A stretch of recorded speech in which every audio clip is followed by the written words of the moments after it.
Coming up on Citrus TV News, the campus held a community forum last night. The chancellor and top administration attended. Find out what was discussed. And a verdict in the Bill Cosby sexual assault case earlier today. Find out what the jury decided. With Mayfest tomorrow, I'll tell you what you can expect weather-wise later in the show. Citrus TV News starts right now. This is Citrus TV News live at 6, your campus news leader. Preparations are underway for tomorrow's Mayfest in Walnut Park. Good evening. I'm Jack Watson. And I'm Conor Wight. Fences are now up around the perimeter of the designated area, but this is far from the only aspect of getting ready for the event. Several activities will be available for students tomorrow, including an inflatable bouncy house, a silent disco, an airbrush tattoo station, and more. All students over 21 who want to purchase alcoholic drinks at the event must go pick up their beverage bracelets tomorrow from Shine Student Center. And last night in Hendricks Chapel, the university held a community forum. Our Anna Azallion was there. Anna, what happened last night? Students, administrators, and members of the Board of Trustees spent almost 2 hours in Hendricks Chapel last night to discuss the Theta Tau incident and other issues students identified. Students presented goals while administrators presented both goals and timelines. I was at the forum last night and talked to university officials today about some of these timelines. Part of the forum allowed students to ask the administration questions. One participant pointed out Title IX survivors who live off campus can't get a no-contact order from the university, so they have to go through Syracuse courts. She also said students have to pay the university to get their Title IX transcripts in order to receive this no-contact order. Why does the university make survivors pay to access their own transcripts? The Chief Human Resources Officer provided a solution. So tomorrow there will be funds. Okay. Citrus TV reached out to university officials to see if that fund has been created, and they have not yet answered. Another student pointed out an issue related to the students who call alumni as part of the fund for Syracuse. I think something that's not commonly known on campus is that we have not called any alumni since last Wednesday. Last Wednesday was the day the administration alerted the SU community to the incident involving discriminatory skits recorded by Theta Tau members. A university official says the calls resumed last night. Members of Recognize Us SU spoke at the forum and held up banners and signs. I'm really just here to read from the petition that was released this morning. Johnson said the demands were created by listening to as many students as possible. The petition includes 6 demands which are on your screen right now. They include an evaluation of Greek life and culture on campus, implicit bias training for students and faculty, and other changes students say need to be made at SU. Members of the Recognize Us movement are sharing the petition online, allowing SU community members to sign it. The petition says they want the university to announce a plan of action related to these demands no later than September 3rd of 2018. Citrus TV's Taylor Lang sat down with one of the members of the movement to talk more about these demands and the forum last night. Last night, the Recognize Us movement requested and had an open forum at Hendricks Chapel. I'm Taylor Lang, and I'm here with Recognize Us member Danielle Lippman. How are you, Danielle? I'm good. How are you? I'm good, thanks. And can you tell me how you got to be a part of this movement? Yeah, I mean, seeing the videos was absolutely horrific, but honestly, I wasn't that surprised. We've talked about sexual assault survivors and how the movement is hoping to help them. How is the organization able to work with such a diverse group of people who want such diverse, different ways of change? Yeah, I think that's a really great question. I think it's something that everyone in the movement is also asking themselves, because I think that's the big question. I think the first and foremost thing that everyone remembers and recognizes is we all have a lot of love for one another, and recognizes that yes, our struggles are different, but they are all struggles, which is sad that we're united by like such awful experiences, but that is sort of the basis. And also intersectionality is really important to the group.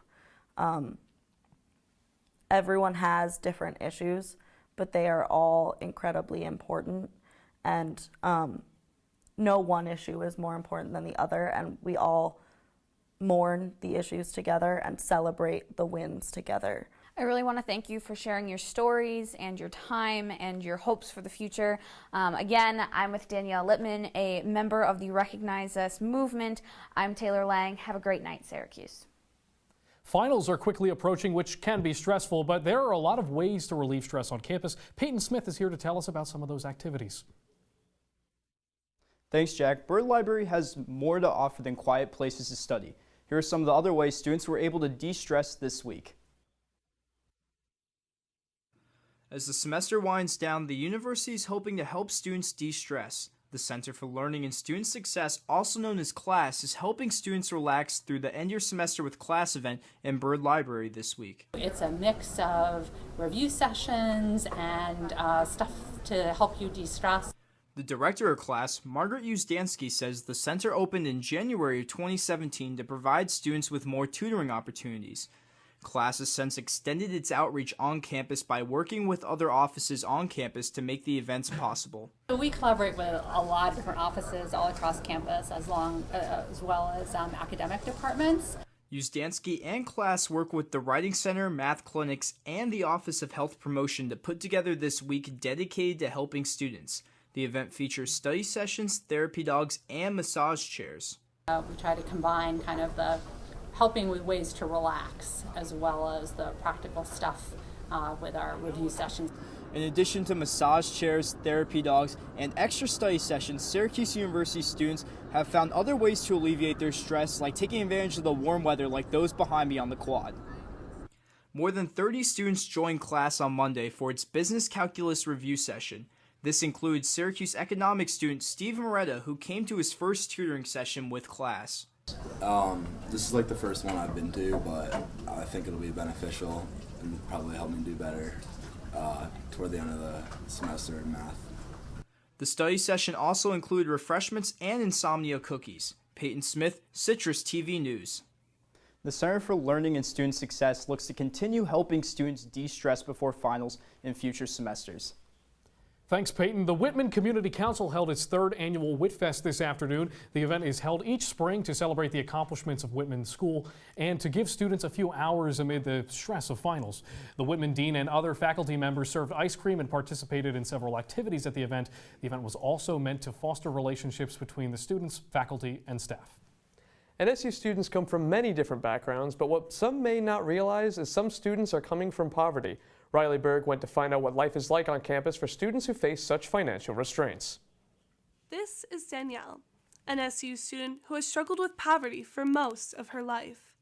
Danielle grew up in a single-parent home, and at the age of 16, she became the main household support system after a car accident left her mother disabled.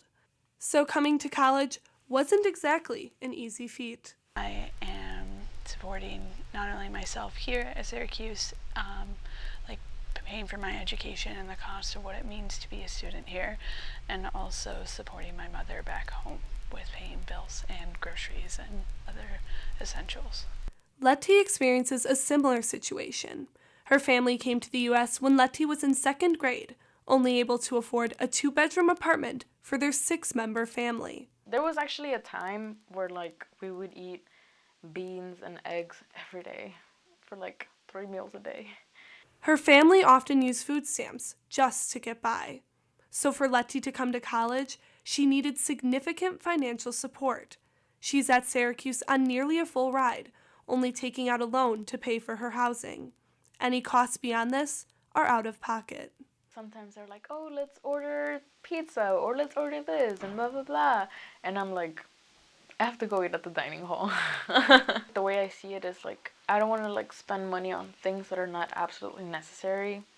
I really have to budget myself. But this doesn't seem to faze her. Whatever it is, I take it on. It's fine. I can adjust to anything. But this doesn't mean that daily life is easy. One day this semester I was walking across campus with holes in my boot, holes in the bottoms of my boot, and a ripped winter coat, and just really feeling really, really small and like I didn't belong here. And change around this issue doesn't have to start with the change in your pocket. It simply starts with a conversation. And that is exactly what we're going to do here. Now, Riley, are there any resources on campus to help students in a situation like this? Yeah, so it's funny. It's actually in the basement of Hendricks Chapel. Hendricks Chapel has to offer a food pantry for students who find themselves in situations where they can't afford to have that meal plan, or they can't afford to go to CVS or get groceries and have those basic necessities that we all have. And truly, it is such an essential resource. About 7% of Syracuse students find themselves in these situations.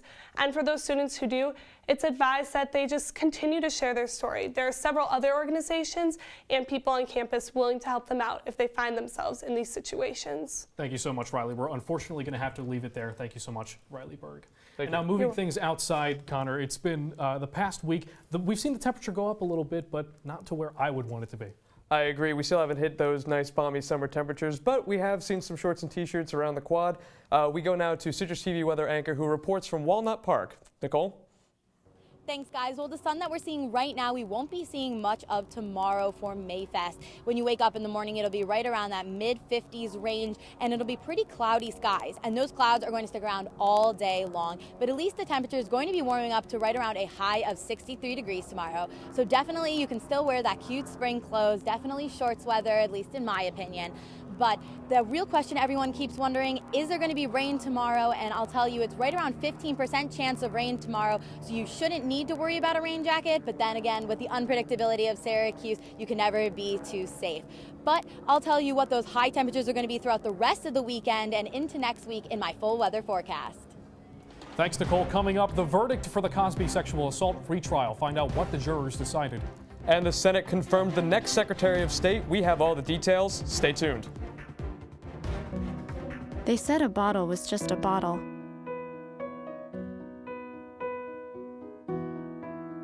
That no one would ever notice me.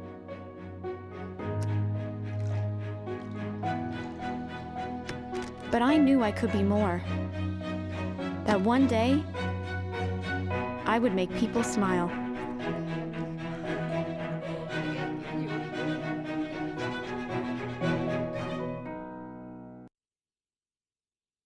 I see you mobbing over her. Let's go.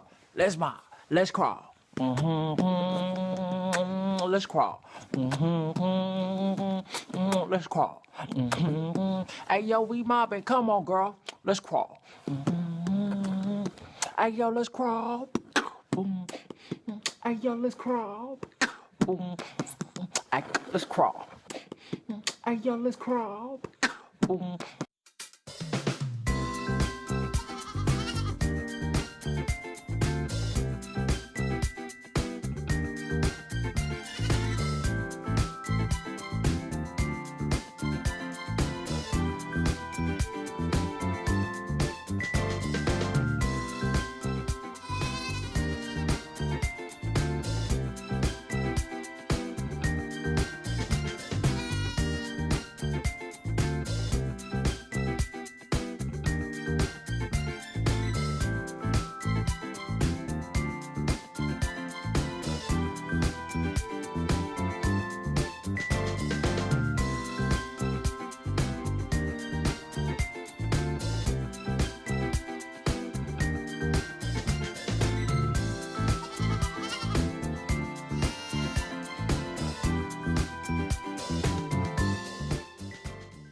Welcome back to Citrus TV News. Some breaking news out of Parkland, Florida. Broward County Sheriff Scott Israel received a vote of no confidence today from the sheriff's deputies. 534 union members voted no confidence, with just 94 saying they had confidence in Israel. The sheriff said he will continue to serve his position. And comedian Bill Cosby has been found guilty in his sexual assault retrial. A jury outside Philadelphia convicted Cosby of 3 counts of aggravated indecent assault earlier today. Dozens of women have come forward in recent years saying Cosby drugged and assaulted them. Cosby could get sentenced up to 30 years in prison. And the Senate has confirmed former CIA Director Mike Pompeo as the next Secretary of State. The Senate vote earlier today was 57-42, with most Republicans and some Democrats voting to confirm Pompeo. Pompeo is President Donald Trump's second Secretary of State after the president fired Rex Tillerson in March. And White House Dr. Ronnie Jackson will not be the next Veterans Affairs Secretary. Jackson withdrew his consideration for the position early this morning. This announcement comes days after several allegations surfaced about Jackson's workplace conduct. The allegations included drunken behavior and recklessly prescribing drugs. White House Press Secretary Sarah Huckabee Sanders says Jackson will remain as the White House doctor. And protests outside the Capitol in Washington, D.C. this morning. EPA head Scott Pruitt testified before the House Energy and Commerce Committee as well as the House Appropriations Committee to discuss the EPA budget. Pruitt has faced recent criticism for his use of EPA funds. The EPA head spent hundreds of thousands of dollars on first-class flights, increased security, and a soundproofed phone booth.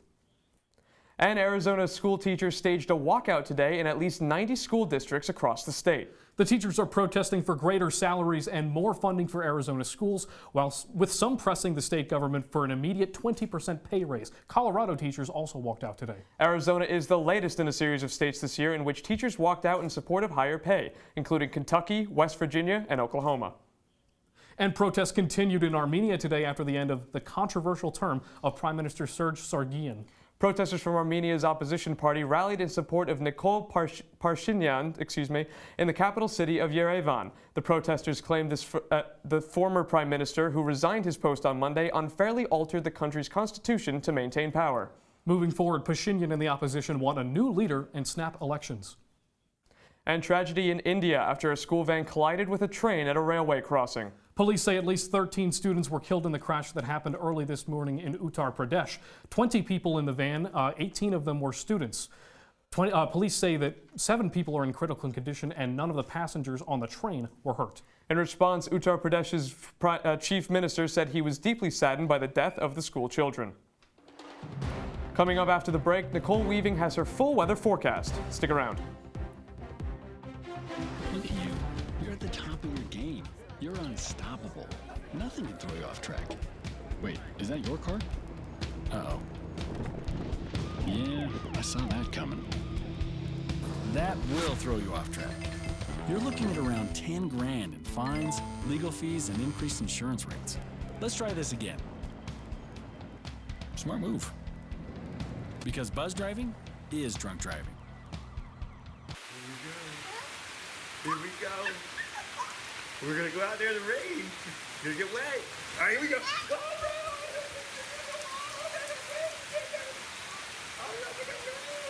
Okay, quick.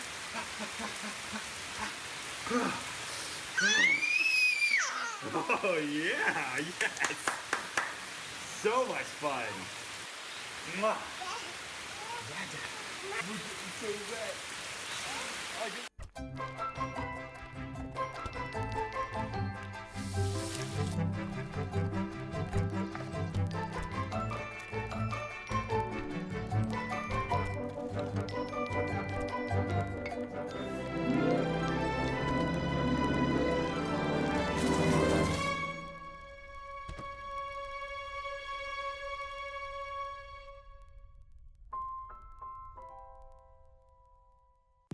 From the CitrusTV Weather Center, this is SU's most accurate weather forecast. Now, we've already talked about tomorrow for Mayfest, but let's take a look at what it is right now outside. It's about 56 degrees outside right now. Partly cloudy skies. There is some sun shining, as you saw when I was out there in Walnut Park. That low temperature, though, getting down to about 38, so you might still need a jacket if you're going to be wandering around tonight or you have some late night plans. Also, sunset tonight will be at around 8 p.m. tonight. As we see, these days keep getting longer and longer, and with days like today when there's a lot of sun, it's great to have that much time outside. Now, as we take a look at our current temperatures around the rest of upstate New York, we see quite a variety as we have 61 degrees down in Elmira and 60 in Binghamton, but then a cooler 47 in Rome. So quite a variety of temperatures between the low 60s to even the high 40s here in this area. And then as we take a look at our Doppler, as I mentioned, people keep asking about rain for Mayfest tomorrow, but what we see is really right now we're in a clear patch, and that's going to be the story through the rest of the night. And then we do see some rain moving up into this northeastern area, so you just be aware that there could be a chance of showers, as I mentioned, but it's not a high degree of likelihood. But then the biggest thing to look at is these high temperatures throughout the rest of the weekend and into next week. We have such an outlier on Sunday of a high of 39, almost back to those wintry temperatures. But then as you get over into Tuesday and Wednesday, even into Thursday, we're into those high 60s, even low 70s. Wednesday, a high of 77. Some beautiful temperature right there. And then in our 5-day forecast, as we take a look, we see some rain though on Saturday and Sunday. Not great. Then Monday and Tuesday, that sun will be back out, which is great when those higher temperatures start to come back around. Coming up in sports, the postseason has arrived in college lacrosse. One more day until the men take the field, but the ladies are in action right now. A live update on the other side. Stay with us. Hey, look, it's those guys. Are you good to drive? I'm fine. How many did you have? I should be fine. You should be. Go and step out of the vehicle for me. See ya, buddy. Good luck.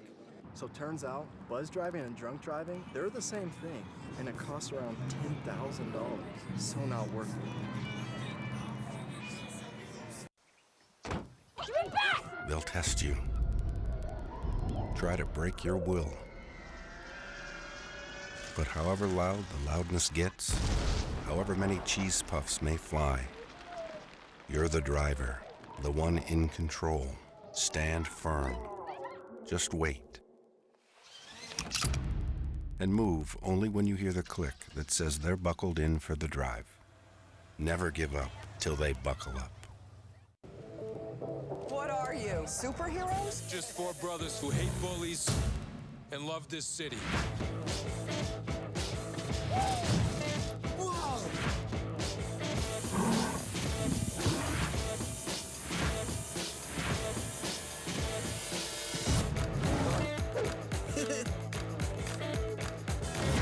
Gear up, guys.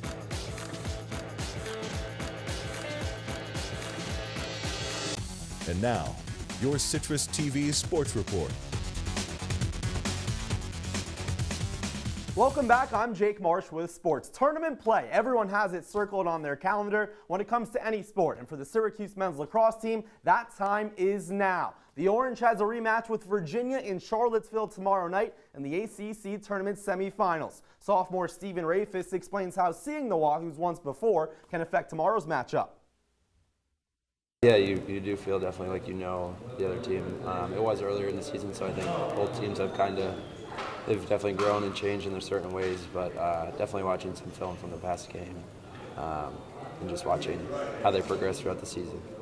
When Syracuse takes the field tomorrow night, it'll be a squad with 4 members on the recently announced All-ACC team. The Orange's Brett Kennedy, Nick Mellon, Nate Solomon, and Jamie Trimboli have been voted on the team by the league's head coaches. Duke and Notre Dame led the charge with 5 selections each.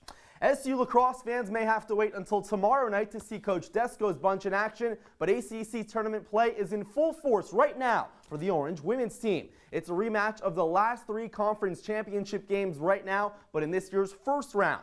Number 7 Syracuse versus number 2 North Carolina in quarterfinal action. And it's not a good start for Gary Gates' squad, down 12-6 in the first half, and this is unlike Syracuse to have such a low seed in the first round. I mentioned before, back-to-back championship appearances, winning 2 of those 3 matches as well. And you see UNC's offense, they've been on fire recently, scoring 20 goals in 3 straight games. So UNC's offense has been splendid so far. And from the turf to the courts, the Syracuse tennis team is already through to the quarterfinals in this week's ACC tournament. The number 27 Orange handled Pittsburgh with ease down in Cary, North Carolina, winning the duel 4-1. Top players Gabriella Knudsen and Miranda Ramirez each won their singles matches in straight sets. Next up for the Orange, Georgia Tech tomorrow, a team SU upset at home just a couple of weeks ago. Meanwhile, start spreading the news because the Yankees are on a roll. It was Gary Sanchez who was the hero earlier today. The Kraken hit a walk-off 3-run home run in the bottom of the 9th to complete the sweep over the Twins. Not a bad birthday present for Aaron Judge as well. The big man turns 26 today. Staying on the diamond, the Mets miss out in St. Louis. Jeurys Familia couldn't close it out in the 10th, and the Cardinals eventually won it 4-3 in 13 innings. The Amazons now head out to San Diego for a weekend series with the struggling Padres.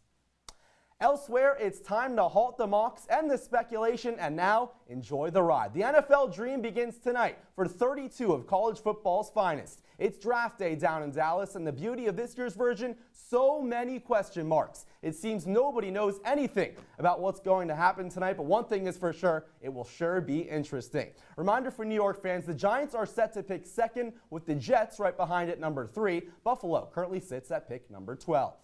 Only one NBA playoff game on tap for tonight. That takes place in Milwaukee. The Bucks try to save their season and force a potential Game 7. The winner of this series gets Philadelphia, who took care of Miami earlier this week. And finally, round 2 begins tonight in the race for the Stanley Cup. A pair of game ones take place later on, with defending champion Pittsburgh heading out to our nation's capital. Meanwhile, out west, the Vegas Golden Knights get back to action following a first-round sweep. They host San Jose on the Strip at 10 o'clock. Our sports reporter, Jake Marsh, thanks so much for being with us tonight. Now, I have one question. If you're the Giants at number 2, who do you take? Well, a lot of speculation, guys, is that they're going to go Saquon Barkley, the amazing running back out of Penn State. But for me, if you're the Giants, Eli Manning doesn't have that many years left, so you would think a quarterback, and with the Browns going 1-4, there's going to be plenty of quarterbacks available. Now, Jake, I know you're graduating just in a couple of weeks. Thanks so much for all your service to Citrus TV. We really appreciate it. I appreciate you guys really paved the way for me, even though you're a little bit younger, definitely paving the way in a nice fashion. We're going to miss you. Thank you so much. Thanks, Jake. Citrus TV News, we'll be right back. They told me a bottle couldn't dream. That I would never become a superhero.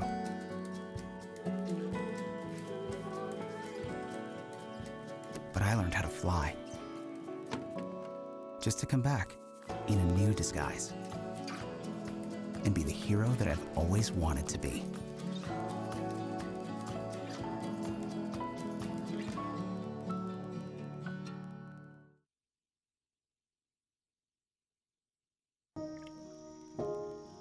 This is the story of a boy who didn't talk for a long time. The boy liked things to always be the same. Any changes would scare and upset him. The unknown was an unfriendly place. The boy was very sensitive to lights and sounds. So he built secret hiding places where they couldn't get in. The boy didn't like looking people in the eye. He wasn't trying to be mean, it just made him feel uncomfortable. Sometimes he would flap his arms again and again.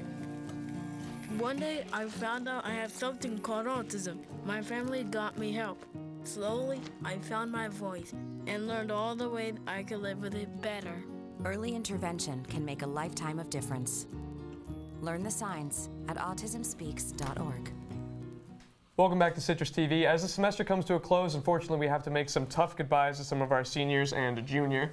This is, I guess we'll start with Josh. He's one of the people that you don't necessarily see in front of the camera. He's our wonderful EP, and he's done so much for the show. He's been the leader. He's really what makes it all happen through sickness and in health. You had a period where you were pretty sick, Very sick. You know what? You came in every day. You only missed one show, which I got over.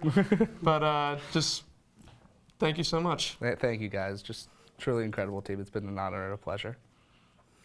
It's been especially special having you as an EP as well. This is my second semester under you. You were also my RA freshman year, so it's been a long time coming, Josh, but thanks for so much you do and how much you push the boundaries here. Thank you, Josh, guys. we're really going to miss you, and we're also going to miss Allie Wall, who has put in kahuna. 4 incredible years of service here at Citrus TV. Actually, the first person I ever met and one of the kindest people I've ever met at Syracuse Agreed. University. Thanks so much, Allie Wall. Of course. Love this place. Thanks, guys. She's our technical director. She's when you see all the fun stuff happening, she's the one doing it. So she's doing all the important work in the control room. But moving back in front of the camera, we have Jake who's leaving. Yeah, I mean, I just said my farewell, but I appreciate everything you guys have done welcoming me, even though I was a late addition to the Citrus TV staff, so it's been a lot of fun. I had a fun time serving with you as well as an analyst on Q's Oh, yeah. Countdown. Good memories there as well. Well, it's going to be tough to see you all leave, but I hope that you'll all do great in whatever you do in the future. Thank you, guys. Well, that's all the time we have on Citrus TV News for this semester. We'll be back in September with news coverage from campus to around the world. And make sure to stay tuned for Talking Points at 7:30. For everyone here at Citrus TV, I'm Jack Watson. And I'm Conor Wight. Have a great evening, Syracuse.